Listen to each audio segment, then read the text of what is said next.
So with the Nets officially eliminated from the playoffs, I have the pleasure of focusing on the Hawks full time for the first time maybe ever. So this is very exciting. I get to put all my energy into the Hawks and see what goes on here. They did lose, but this is a lot like game two for me. We have seen 3 consecutive games in a row where the Hawks have been right there. I mean, they are in the game until the last second. Even when it's, a night like tonight where in the fourth quarter we're just consistently down by 10 and we'll score, but then we can't get a stop. Keeping it like a 10 to at times 7-point game and stuff like that, to me, that is better than what was expected. Again, people assume that we were getting blown out every single game. We've made it competitive. We even managed to steal a game when people thought we were going to get swept. I mean, I happen to think this is another game where you walk away from it and it's like, yeah, it sucked. Yeah, some of the calls are stupid and all that shit. But it's like, I don't know how you walk away from this series, regardless what happens in our next game or not, whether we only manage to win one game.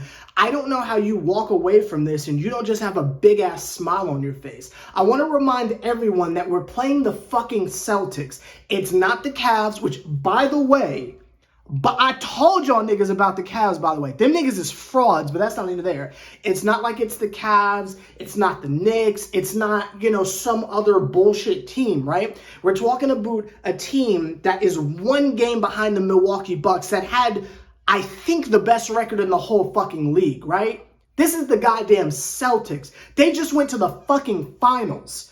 And we're going toe-to-toe, neck-to-neck with them type shit. And again, this is a series where Trae Young is just missing in action entirely. Now, I want to get to that. And I know speaking on Trae Young in a way that's not like sucking his dick or whatever is seen as slander in this community. So I want to choose my words carefully here. Last couple videos, I said as long as this nigga does his job, we're probably winning games, much like last game. But tonight, let's really evaluate what the motherfucker really did. I think there are things that we can control, and there are things that we can't control. Again, we're playing the fucking Celtics. So the fact that there are any positives here, I think is a good thing. Some of the things that we could control is our game plan and how it is that it gets carried out. We don't know what Quinn Snyder's doing other than sniffing cocaine in between timeouts. We don't know what the fuck that motherfucker's doing. We don't know what he's playing or drawing up, but we know on the court we can use the eye test to visually see what's fucking going on out there. Trae Young couldn't hit shit from outside, was getting blocked on layup attempts and just straight up just selling layups and shit like that, right? He was like getting fouled and getting over to the lane and shit like that. But his normal shoot from half court or, sick ass crossover in the mid range and shit like that and the step backs, the shits just weren't falling, right? Trae Young didn't really get in his bag until like the end of the fourth quarter when, again, we had been down 10 consistently for about 15 minutes straight game time minutes. So it was nice to see him come alive towards the end. Hopefully that carries over to next game. But again, let's talk about what we can control. There was a point in the mainly the third quarter, where Hunter was really doing his fucking job. A wonderful bounce back performance in that fucking shit show he put on last game. So he's hitting his shots, not really doing much defensively, but he's hitting his goddamn shots. And DeJounte Murray, while, again, if you look at the box score, numbers-wise, it's very similar to what Trae shot up until the fourth quarter.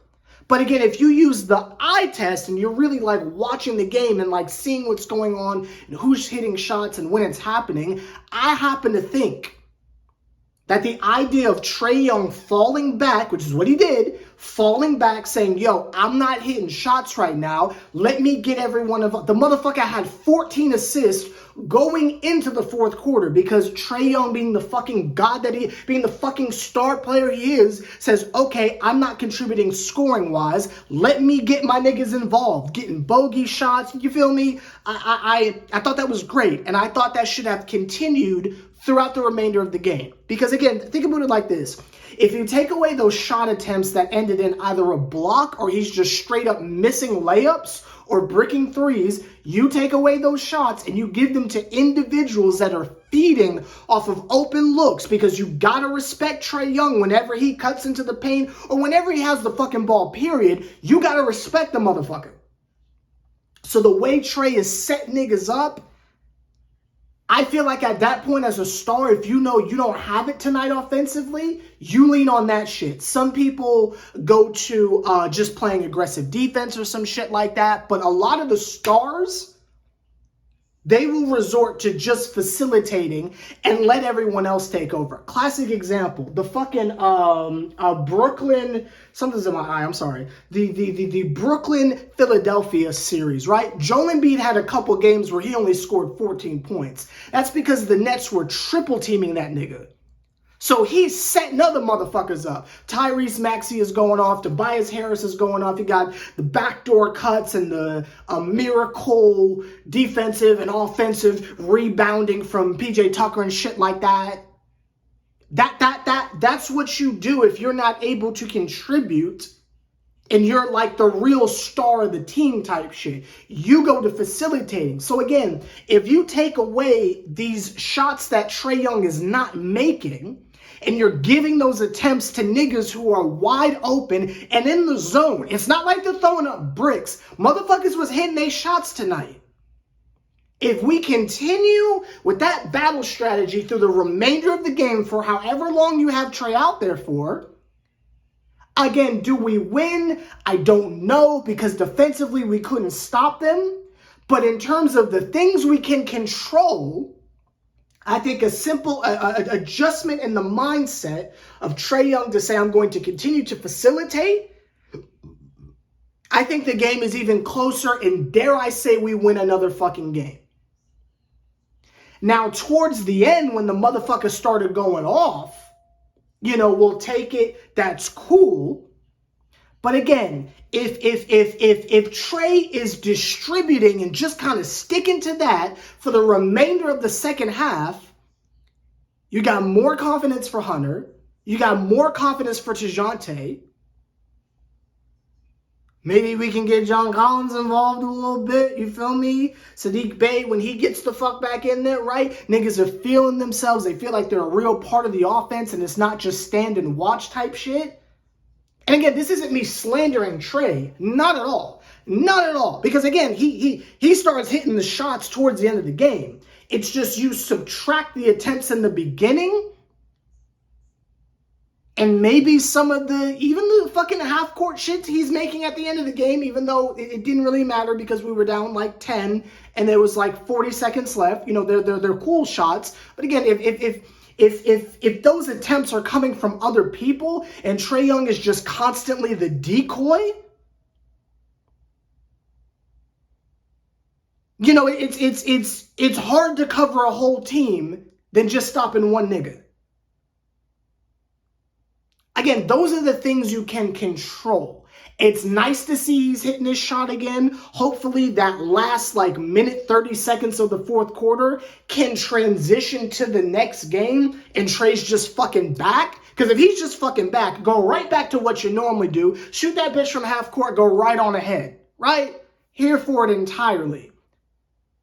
But if you're struggling in the first quarter and struggling in the second quarter, you get up to 14 assists in the third quarter, I don't understand why the philosophy changes. Again, that could be a Quinn Snyder thing. I'm not sure. I just know as amazing of a passer as Trae Young is, why not stick with what's working? That is just me. That shit you can control. Things you can't control is guarding Jason Tatum and guarding Jaylen Brown. And the type of attention that they garner, which leaves motherfuckers like Marcus Smart and Time Lord and Al Horford wide open for backdoor cuts and open threes and shit like that. That shit you can't control. Them niggas is just too good. And I think even certain things like if Hunter was able to contribute a little bit more defensively, So it's not just Clint Capella and Okongwu and John Collins out there playing physical. So it's not just those three. So you basically have an entire lineup with the exception of Trey, which you can hide. And Trey was getting involved defensively too. So you have like an entire lineup and three of them niggas can play physical. I think that helps a lot. If Hunter is a true two-way player and he bulks up a little bit, so it's not like Jaylen Brown just comes in the paint and big boys you out the way and puts the bitch back up. Like, you feel me? If we have three niggas, Capella, Collins, and Hunter, they're all physically putting that work in and not just two of them. But again, that's out of our control currently because I don't think that's who he is. I don't think he's strong enough. I don't think he's put in enough. I don't think there's enough of a concentrated effort for him to be focused on that. I think his main focus right now is trying to help offensively, which is great. But if you can add the defense, boom. But again, that's not something we can control currently. The team is who it is right now. We just have to make the best of what we have. So shit like that is out of our control. But the things we can control, like a simple tweak to just letting arguably the best passer in the league just kind of stick to that and feed everyone else who's on fucking fire, that shit you can control. And again, the fact that we were even in the game at all should put a fucking smile on your face and you should be ready for the fucking future. Because again, if you keep this same general team and just give them more time, like we talked about in the last 3 videos, you just got Quinn Snyder. He's been the coach 2 months. You just got DeJounte Murray, and that motherfucker is proving his worth. I don't care what you say. That motherfucker is proving his worth above and beyond. Give him another year with this general core. Clint Capella kind of is who he is, but it's not like he's playing bad. Okongwu's getting better. You got all the niggas on the bench that never play. And then you got the niggas who do get out there, like a Jalen Johnson and shit like that. Like, you feel like you've got a good-ass fucking team. Give that shit more time.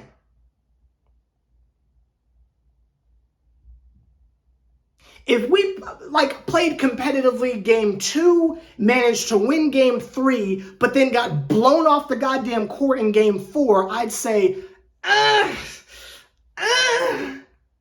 But the fact that these games are competitive, and I'm telling your ass, I'm sitting there assuming we're winning the shit. That's how fucking competitive the shit is. I don't see a world where we are hanging our heads. Because again, it's against the fucking Celtics. Niggas thought our season would be over right now.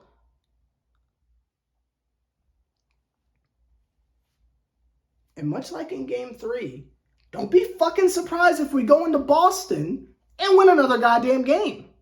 Because the last 3, it's teetering on Trey.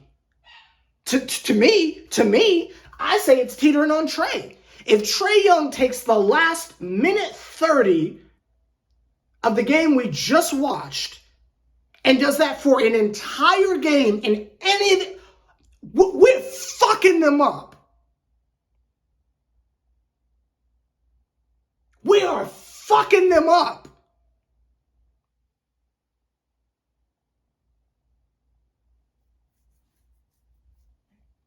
If he's in his bag earlier, he's hitting his shots earlier, and we don't have to play fucking catch up the whole goddamn game with the score, and it's like we're either down 10 or down 5, get it down to 1, tie game, they go on a run, we can't stop. If we're the ones that get out to the quick start like the Celtics do, now they got to catch up with us. And especially getting demoralized by fucking Trey if he's shooting from the parking lot and they can't stop his ass.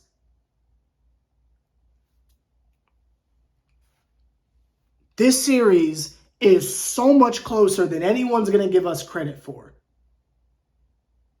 But I love what I'm seeing. And again, if we just have another season where we've got a whole year of Saddiq Bey, right? We got a whole year of all these new toys and new pieces to gel together. We get a higher seed. We avoid the play-in. We get a different type of a matchup. Maybe it's not the goddamn Celtics, right? Maybe we play a team that wasn't just in the fucking finals. You know what I mean? Maybe we fuck around and get Philly. Maybe we fuck around and see the Heat in the play, like the regular playoffs, not just the play-in. Which again, that last year's series, half the goddamn Hawks were hurt to begin with. So fully healthy team, you saw what we did in the play-in. You get a different seeding. Maybe we're playing one of these bum-ass other teams or some shit like that. You know what I mean? But the fact that we're doing this against a team that was just in the goddamn finals, keeping them on their goddamn toes, because you know the Celtics out there every game like this, like, shit, I can't believe we got out of that alive. Because we're on their we're nipping at their fucking heels. If we can do this shit to the Celtics, give it another year and see what the fuck we do. Give it another fucking year. But that's just what I think. Let me know your thoughts down below. I'm continuing to be optimistic because I like the shit I'm seeing. I'll see y'all motherfuckers next game. Hopefully it's not the last one. But even if it is, as long as it's competitive, I'm coming out this shit with a smile on my goddamn face. Let me know your thoughts down below.